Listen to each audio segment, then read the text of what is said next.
जय हो मैया, राधे राधे, राधे राधे महाराज जी, जय श्री राधे, जय श्री राधे, जय हो जय हो। कैसे है? अरे तुम अच्छा मैया, आज भूल के आ गए। जय हो जय हो जय हो। अरे महाकुंभ में चले गए थे ना, अरे तो उधर थे, फिर जो है जय हो। महाराज जी की ये कुटिया आसन देखिए। चलिए चलिए, और कौन है? आ जाइए। बस ये महाराज जी की देखिए कुटिया यहाँ पर एकदम लगाए हुए हैं। यहाँ से देखिए कि अगर बाहर से देखेंगे तो ये जंगल पूरा, और कैसे ये ढलान है यहाँ पर, मतलब टिक पाना बड़ा मुश्किल है। लेकिन महाराज जी चूँकि यमुना महारानी आती रहती हैं तो पूरी व्यवस्था जो है महाराज जी किए रहते हैं। और यहीं पर जो है महाराज जी ना यहाँ पर देखिए पंखे की जरूरत है ना लाइट की, बिजली की, इसी में ठंडा ठंडा महसूस करते हैं। अरे यहाँ तो हवा महल कर दिया महाराज जी। अरे आइए आइए आइए, कैसे आ गए? और आगे आइए। अरे बहुत बीमार हो गया था, कई बीमारी खाया, लगता था मर जाऊंगा। अच्छा, कई झटका आए, बहुत परेशान हो। यहाँ महाराज जी के पास जब आते हैं तो सत्संग जरूर लेते हैं, और आपके पास आने पर जो है मन प्रसन्न हो जाता है कि इतना अपनत्व का भाव, इतना अपनत्व का भाव लगता है, जैसे लगता है अपने परिवार में आ गए, अपने घर में आ गए। जी, तुम में भी वही बैठा है, मुझ में भी वही बैठा है जी, और यहाँ जहाँ हम है, यहाँ प्रेम का अवतार है जी। और अगर संसार में प्रेम नहीं है तो सब बेकार है, सब बेकार है जी। तो प्रेम ही जीवन जीने का आधार है। भाई आपको अपने कर्म का फल मिलेगा, मुझे अपने कर्म का फल मिलेगा जी। और 2 मिनट की मुलाकात है, अगर उसमें भी प्रेम नहीं है तो यही इतिहास बनेगा। बहुत सुंदर बात कह रहे हैं जी। केवल सब आते जाते रहते हैं दुनिया में आना। राम जी ने विभीषण से कहा है कि राम ही केवल प्रेम प्यारा, और उसको हम क्या देंगे, वो दुनिया को दे रहा है जी। हम उसे क्या देंगे जो वो दुनिया को पाल रहा है जी जी। मगर भक्ति भाव से अगर उसका नाम ले लिए तो उसी में हमारा कल्याण हो जाता है जी। जैसे अहिल्या पत्थर की थी जी, सत्संग में चलिए तो अहिल्या पत्थर की थी, उसके पास क्या था, वो तो पत्थर की शिला बनी पड़ी थी जी जी जी। अब जब भगवान ने उसको मुक्त कर दिया तो कह रहे मैं आपको क्या दूं जी जी जी। तो उसके पास वही 2 आंसू थे, पीड़ा प्रसन्नता के, वही दे दिया, उसी में भगवान ने उसका कल्याण कर दिया है। शब्द तो आपने पकड़ा ना, पीड़ा और प्रसन्नता। बस पीड़ा वो थी कि इतने वर्षों से, और प्रसन्नता ये कि हम तो तर गए, राम जी के चरण पड़े, राम जी का पांव लग गया। इससे बड़ा जीवन का क्या आधार। जिस राम के दर्शन के लिए पूरा जीवन तरसते हैं, वो स्वयं आए अपने चरण से अहिल्या को तार दिया। तो ये यहाँ की लीला क्या है आपके ब्रज धाम की जी। मुक्ति कहे गोपाल से मेरी मुक्ति बता। अब पड़े रहो ये गैल में साधु संत चल जाए और रज मस्तक पड़े सहज मुक्ति हो जाए जी जी जी जी। तो मुक्ति तो यहाँ बैठी हुई है। खुद मुक्त हो जाती यहाँ पर मुक्ति जी। यहाँ पर मुक्ति खुद मुक्त हो जाती। शरीर ये बताने लगता है, देखो हमारे आपके हृदय में जो बैठा है, जब आत्मा प्रसन्न होगा, मन प्रसन्न होगा, तो समझ लीजिए कि उससे कनेक्शन है जी। आत्मा भी प्रसन्न हो, मन भी प्रसन्न हो, तो समझो कि उससे कनेक्शन है ठाकुर जी से। आप यहाँ बार बार आ रहे हैं, सेवा कर रहे हैं, तो आपका कनेक्शन है, खाता चल रहा है, उसकी लिखा पढ़ी कहीं ना कहीं। हाँ, लिखा पढ़ी हो रही। कई बार महाराज जी देखता हूँ बहुत गूढ़ बात कह जाते हैं। मैं महाराज इसी में फंसा हुआ हूँ। अच्छा, मैं इसी में अपने जीवन को देख लीजिए अब क्या है। देखो जिंदगी में मेरे विचार में, हम भी इंटर साइंस साइड पढ़े, सब कुछ किया, लेकिन दिमाग में बात ये आई कि इस जीवन में सच्चा सुख अगर लेना है तो अपनी जिंदगी भगवान को दे दो, अर्पित कर दो, समर्पण जी जी। तो जब आप उसको समर्पण कर देंगे तो उसकी गारंटी हो जाती है। जब छल कपट माया मोह दुनियादारी छोड़ोगे तो उसका क्षेम जो है भगवान स्वयं करते हैं जी। ये मुझे मिला, ये मुझे प्राप्त है जी। मैं कहीं ना जा करके, यहाँ तक कि मैं कहीं यहाँ दुनिया में इतने भंडारे होते हैं, इतना पैसा बचता है, सब कुछ होता है, लेकिन वो आपन से कोई लेना देना नहीं। आशा एक राम जी की, और उसकी ऐसा हाथ बढ़ा के भेज देता है कि कहीं में कहीं से टुकड़ा आ ही जाता है जीने खाने के लिए। इससे बढ़ के और क्या चाहिए जी। घूमते फिरते कोई ना कोई कोई आ ही जाता है जी। और आपने कहा ना आशा एक राम जी से, आशा एक राम जी से दूजी आशा छोड़ दे, नाता एक राम जी से दूजी नाता छोड़ दे। और देखो, मैंने गांव में बिल्डिंग बनाई, सारा खेत बनाया, सारी लीला किया, महलों में रखे चाहे झोपड़ी में वास दे। अरे वाह। हाँ, महलों करोड़ों रुपया खर्चा किया घर में, जन्मभूमि में, लेकिन वो काम ना आया। काम यही झोपड़ी आई। जी जी। तो ये झोपड़ी में जो आनंद है जी, वो महल में नहीं है। जी जी। तो ये सब लिखा हुआ रहता है, ये शास्त्र में लिखा है कि कितना भी करोड़ों का काम कर लें, कोठी बंगला बना लें, हाँ। लेकिन जो निर्धारित है, जो लिखा है, वही होना है। देखो, एक बात समझ लो, भगवान की लीला को कोई नहीं जानता। साधुओं को जो तपस्या करते हैं उनको जरा सा इशारा हो जाता है, लेकिन जबान बंद कर दी जाती है कि आप किसी से कहेंगे नहीं। जी। जो उसको करवाना होता है आपके हर माध्यमों से काम कराता है, अलग अलग रूपों से हर लीला को करता है। किसी को निमित्त मानकर किसी को बना देगा वो, तुम्हें ये करना है। और एक बात जी, तुम सोचो कि हम ये काम नहीं करेंगे जी, लेकिन वो आपको करा के छोड़ेगा जी। तो सब उसी के हम कठपुतली के तरीके नाचते हैं, हमारी कोई औकात नहीं है। जी जी जी, हमारी कोई औकात नहीं, सारा खेल उसी का है। हाँ। एक दिन बड़े बड़े उड़ने वालों को जमीन पर आना ही पड़ता है। अरे महाराज, आसमान में उड़ने वाले मिट्टी में मिल जाते हैं, हवाई जहाज से चलने वाले पैदल नाक रगड़ते हैं। इतिहास बाइक उठा के देखिए, पीछे देखिए। जी जी जी। जीत।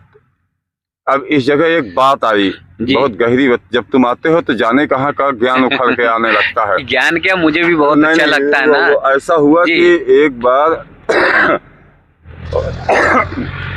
माता राधा ने कहा भगवान श्री कृष्ण से कि अगर आप न होते जी तो कंस जाने कभी उनकी हत्या कर देता जी। किसने कहा? राधा जी। तो भगवान ने कहा हमने उनकी कोई सहायता नहीं किया। तो कहना आप क्या कहते हैं? उनकी मदद किया किसने? कहना उनकी मदद किया उनके सत्य धर्म ने।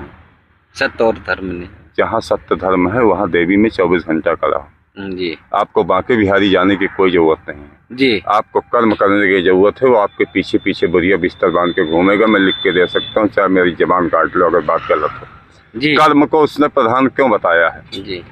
कर्म के पीछे है जी जी। अब खाली आशा के मामले से पड़ा रहे, सोचता रहे, तो समुद्र के पास किनारे खड़े हो जाने से उसका तो पता न लगेगा जी जी। आपको उसके लिए प्रयास करना पड़ेगा, कोशिश करना पड़ेगा, तब तो आपको उसका आइडिया लगेगा जी। अब खाली सोच लेने से क्या होता है जी जी।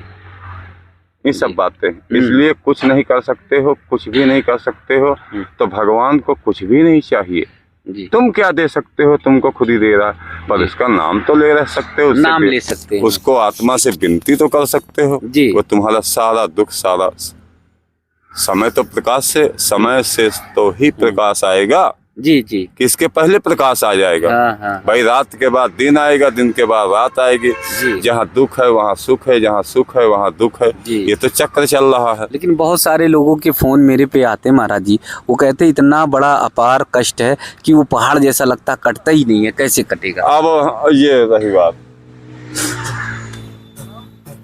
अब कष्ट के विषय में अगर आपने कहा है जी, देखो भक्ति ही शक्ति देती है जी। सारे दुख हरने का एक ही रूप है भक्ति जी। और जब भक्ति में आप ऐसे बैठ जाइए तो उसकी छवि जो भी तुम्हें अच्छी लगती हो उसकी छवि मन में उतार लीजिए, तो काम, क्रोध, मोह, लोभ, अहंकार आदि सब भाग जाते हैं जी। इसमें भक्त की कोई सूरबीरता नहीं है। फिर भी बात वहीं घूम के आती है कि वही सब करते हैं जी। अब कष्ट की बात ये रही, कष्ट तो शरीर तो पुरातन है, आप भी पुरातन है, मैं भी पुरातन हूँ। जब तक प्रारब्ध न होगा, जैसे खेत में गेहूं बोना है तो बीज पहले रखा है, खाद पहले रखी है, पुरातन बन गया, तब वो नई संस्कृति, इस तरीके हम आप पुरातन हैं जी जी। अब जब पुरातन है तो कुछ है जैसे भोगते भोगते बैलेंस रह जाता है, तो फिर आपको जमने लेना है, फिर भोगना है। हाँ। हम ये सोचते हैं कि अभी किसी को कष्ट दुख देकर आप महाराज बिल्कुल हरिश्चंद्र बन के चलिए जी, फिर भी आपको जूते खाना पड़ेगा। ये मृतलोक ऐसा है महाराज, नहीं बच सकते हैं ये। बड़े अब क्या कहूँ मैं, बड़ा विचित्र है। आप यहाँ चलिए तो आपको सिर्फ धोखा ही धोखा है जी। आप इतने दिन से घूम रहे हैं, दुनिया देख रहे हैं, धोखा के अलावा क्या है? उसका काम हुआ तो तुम्हारा पैर छू लेगा, सब कुछ कर लेगा, काम निकल जाने के बाद थोड़ी दूर हटा, इसके बाद वो गाली देगा। यही मृतलोक का नियम है। इसीलिए तो संसार को नश्वर कहा गया है। ही है जी जी जी, ही है, उसमें कहने की क्या बात है। जी जी जी। और धोखे की इतनी बड़ी माला होती जा रही, इतनी बड़ी माला होती जा रही है। एक बार तो इंसान लगता है, मुझे लगता है कि पूरे समाज में धोखा ही धोखा। ऐसा है कि माला इसलिए लंबी होती जा रही है जी। सतयुग में 100% पुण्य था, 100% जी। त्रेता सतयुग में शंकर ब्रह्मा विष्णु महेश ऐसे टहला करें जैसे आप टहल रहे हैं जी। द्वापर त्रेता युग आया तो 75% पुण्य बचा, 25% में पाप आ गया। क्योंकि पाप कहाँ से आया? वो धोबी जी जी जी, हाँ हाँ, शुरू हो गया खेल जी जी। त्रेता चला गया जी, अब द्वापर आया जी, तो आधे आधे का मामला बचा, मामला हो गया, 50-50 का हो गया। हाँ। तभी तो द्रौपदी को ये रूप बनाया गया। अब कलयुग आया तो 75 पाप हो गया, 25 पुण्य बचा। एक टांग है, 4 पैरों में एक पैर बचा है, एक पैर के सहारे हम लपटे पड़े हैं, जूते खा रहे हैं जी जी जी। ये हाल है, अत्याचार की चरम सीमा वो होगा, होगा ही होगा। उसे वो विधाता ने रच दिया है। ये सबको पता है महाराज जी कि ये होना ही होना है। हाँ। तो इससे निकलेंगे कैसे, क्या रास्ता है? उसका भक्ति एक सहारा है। बस राम नाम एक सहारा है, कीर्तन एक सहारा है। कहीं माला पूजा करने के, भजन करने की कोई जरूरत नहीं है। आप सिर्फ उसका ध्यान रखें बस जी। मन में बसा लो मूर्त बन के पुजारी, कोई लीला करने की जरूरत नहीं है मेरे विचार में। उसका बैठ के चुपचाप ध्यान करते रहिए, क्योंकि साधन जुटा नहीं सकते, एक में एक परेशानी आएगी, आती रहेगी। जिसका साधन जुटाएंगे तो कहेंगे भैया तुम केला ले आना, तुम सेब ले आना, तुम धूप ले आना, अगरबत्ती। ये सब बकवास है जी, ये सब बकवास है मेरे विचार में। मामला ये है कि बस जहाँ भी जैसी स्थिति में है जी, उसका ध्यान करिए, ध्यान करें बस। अब आप उसका ध्यान करेंगे तो उसे आना ही पड़ेगा। तभी प्रश्न बहुत सारे लोग कहते हैं कि हम लगातार 4 साल से 5 वर्ष से ध्यान ही कर रहे हैं, हमारा कष्ट तब भी नहीं निकलता। उसकी अवधि होती है जी जी, जैसे उसकी भोग की अवधि होती है। जैसे कि मेरे पैर की ये नस जो है ये उखड़ गई थी। अच्छा, अगर इंसान सत्य धर्म में है जी, तो मैं गारंटी से कहता हूँ उसकी जीत होगी, भले ही देर में हो। आप इसका उत्तर ले लीजिए, 20 साल पहले मेरी नस ये उखड़ गई थी, उस बार आप आ रहे थे, रो रहा था जी। हाँ, उसके बाद में 2 बार पलटा जी, 2 बार पलटा तो एक दिन मैंने कहा बाके बिहारी ऐसा तो मैंने कोई पाप नहीं किया, अब तो लगता है क्या करूं, कुछ समझ में नहीं आ रहा है जी। लेकिन उसको नहीं अच्छा लगा। जब समय आ गया तो वहीं बाके बिहारी से एक आदमी आता है जी। अब मुझको देखता है तो कहता है कि क्यों, कैसे पड़े वाले? मैंने कहा चला न जा रहा, रो रहा हूँ यार, मर जाता तो अच्छा था, मैं अपने आप को मरने की भी सोच रहा हूँ। लेकिन वो कहता है कल आऊंगा, और उसने महाराज ऐसे तेल लगाया, तेल लगा के आराम से नस को बैठा दिया, ऐसा लगता है कभी जीवन में दर्द ही नहीं हुआ, पैर में कोई बातें नहीं है। 20 साल से मैं रो रहा हूँ, 20 साल से रो रहा हूँ। तो ये क्या है? बिहारी जी के दरबार, ये क्या है? हाँ। समय के पहले कुछ पहले नहीं है, कुछ नहीं हो सकता। इसलिए तड़पिए मत, परेशान मत होइए, लेकिन मन इतना अधीर होता है कि वो गिड़गिड़ाने लगता है, रोने लगता है, धीरज को छोड़ देता है। लेकिन नहीं, छोड़ना नहीं चाहिए नहीं जी।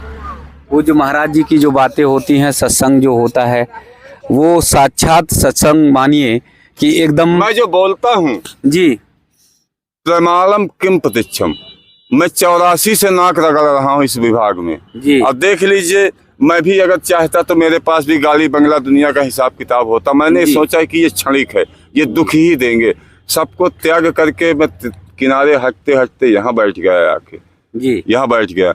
लेकिन उसके यहाँ देर है, अंधेर नहीं, उसको खबर लेना है जी जी जी, वो आदमी भेजेगा। वो व्यवस्था करेगा। आप विश्वास रखें, अपने धर्म में रहें। धर्म में एक परीक्षा तो ईमानदार की होगी कि चोर की होगी? राइट, ईमानदारी की होगी, बार बार होगी, ईमानदार की होगी। आप कॉलेज में भर्ती हैं तभी तो परीक्षा हो रही, तो हम कॉलेज में भर्ती हैं तभी वो परीक्षा ले रहा है। सड़क पे तभी तो उसने कहा भी है नरसी को कि कसौटी साफ कहती है कि पीतल है कि सोना है, कि सोना से वो कुंदन बनाता है तो सब उसी के हाथ में। जी जी। तो पूज्य महाराज जी की जो बातें होती हैं वो अमृत की बारिश होती है, और बैठे बैठे बातचीत करते करते सत्संग की वो बातें आ जाती हैं जो जीवन में करोड़ों रुपए खर्च करने पर भी नहीं मिलेंगी। वो तत्व, वो ज्ञान महाराज जी का अभूतपूर्व होता है, जो जीवन की एक एक सच्चाई को बताता है और कैसे हमको जीवन जीना चाहिए, कैसे भक्ति के समय हमको ध्यान रखना चाहिए, और किस प्रकार से जीवन में अगर कष्ट लंबा है, दुख लंबा है, उसमें अधीर नहीं होना चाहिए, घबराना नहीं चाहिए। पूज्य महाराज जी का ये कहना है, एक दिन रास्ता बनेगा, एक दिन प्रकाश आएगा, एक दिन ठाकुर कहेंगे कि बस तेरा प्रारब्ध खत्म हुआ, अब चल, तेरा पुण्य शुरू हो रहा है, अब तुझे सुख के रास्ते पर लेकर चलते हैं। राधा रानी जरूर जो है आशीर्वाद देंगी, ये पूज्य महाराज जी का कहना भी है। और बहुत सारे प्रमाण जब भी आते महाराज जी के पास, इतने सारे प्रमाण देते हैं, इतनी सारी बातें बताते हैं।